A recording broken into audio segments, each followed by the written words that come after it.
बौद्ध धर्म के संस्थापक महात्मा गौतम बुद्ध ने हमेशा ही लोगों को अहिंसा और करुणा का भाव सिखाया। गौतम बुद्ध के अनमोल विचारों से आपका जीवन बदल सकता है। यही कारण है कि बुद्ध के विचार सुखी जीवन के सूत्र कहलाते हैं।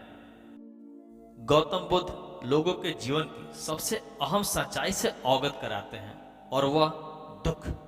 वह व्यक्ति सुखी और संपन्न रहना चाहता है, लेकिन गौतम बुद्ध का कहना है कि जिस तरह प्रकृति और मौसम में बदलाव आते हैं, उसी तरह मनुष्य के जीवन में भी दुख सुख का आना और जाना लगा रहता है। संसार में चाहे कितना भी धनी क्यों ना हो कोई, लेकिन ऐसा कोई व्यक्ति नहीं है जिसके जीवन में कोई दुख ना हो। लेकिन इस बात को हमेशा ध्यान में रखें कि जीवन में ना ही सुख स्थिर है ना दुख है।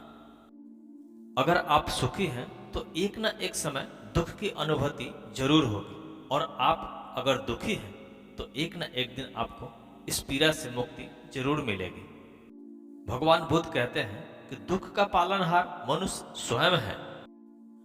दुख का कारण चाहे जो भी हो, लेकिन दुख का पालनहार मनुष्य स्वयं ही है, और दुख को बड़ा होने में भी मनुष्य की ही भूमिका होती है। अगर आप किसी तरह की तकलीफ में हैं तो इसे खुद पर हावी ना होने दें। भगवान बुद्ध कहते हैं कि दुख को पहले समझें। हर इंसान छोटी या बड़ी बातों को लेकर दुखी है, लेकिन दुखी रहने से पहले आपको दुख के कारण को समझने की जरूरत है। इसलिए पहले आप अपने दुख को समझें। अगर आप बिना समझे दुख को हावी होने देंगे तो आपकी तकलीफ और बढ़ जाएगी और जीवन दुखों का पहाड़ लगने लगेगा। दुख को दूर करने का मूल मंत्र भी यही है कि जब तक हम खुद को खुश नहीं रहेंगे, दुख हमारा पीछा नहीं छोड़ेगा। भगवान बुद्ध कहते हैं कि तीव्र इच्छा ही दुख का बहुत बड़ा कारण है। बुद्ध के अनुसार दुख का सबसे बड़ा कारण तृष्णा है। किसी चीज की तीव्र इच्छा रखना या असंतुष्टि ही दुख का कारण बनती है। इसलिए व्यक्ति को किसी भी चीज की जरूरत से ज्यादा इच्छा नहीं रखनी चाहिए, और ना ही किसी से अधिक उम्मीद रखनी चाहिए। अगर आप अपनी इच्छाओं पर संयम रखना सीख जाएंगे तो दुख खुद ही दूर हो जाएगा। भगवान बुद्ध कहते हैं कि जीवन में दुख है तो सुख भी है। जैसे आज का दिन अगर बुरा है तो कल का दिन जरूर अच्छा होगा। दुनिया में ऐसी कोई भी समस्या नहीं है जिसका समाधान न हो। अगर आपको इन बातों को समझ लिया और दुख को दूर किया तो आराम से इसका समस्या हल हो जाएगा। अक्सर लोगों की धारणा यह रहती है कि दूसरे दुख दे रहे हैं। इसका यह भी अर्थ है कि दूसरे ही सुख देंगे। बुद्ध के जीवन की एक घटना है। बुद्ध को किसी ने गालियां दी। बुद्ध ने कहा, तेरी बात पूरी हो गई हो तो जाऊं। उस व्यक्ति ने कहा, बात नहीं है, हम तो गालियां दे रहे हैं। वह व्यक्ति चला गया, पर रात भर सो नहीं सका। वह सुबह माफी मांगने आया।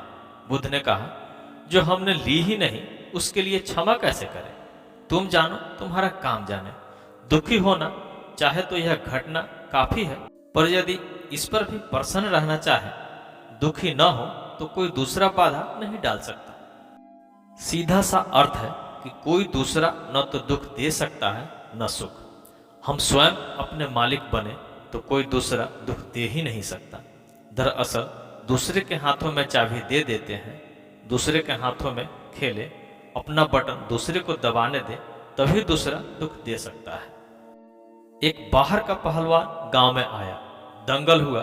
गांव के पहलवान से वह हार गया। लोग उसकी हार पर हंसने लगे, तालियां बजाने लगे, तो हारा हुआ पहलवान भी जोर जोर से हंसने लगा। लोगों की हंसी रुक गई और आश्चर्यचकित हुए कि यह हारा हुआ पहलवान इतना क्यों हंस रहा है। उस पहलवान ने कहा कि हम भी देख रहे हैं, बड़े पहलवान बने फिरते थे, खूब हुई चारे खाने चे।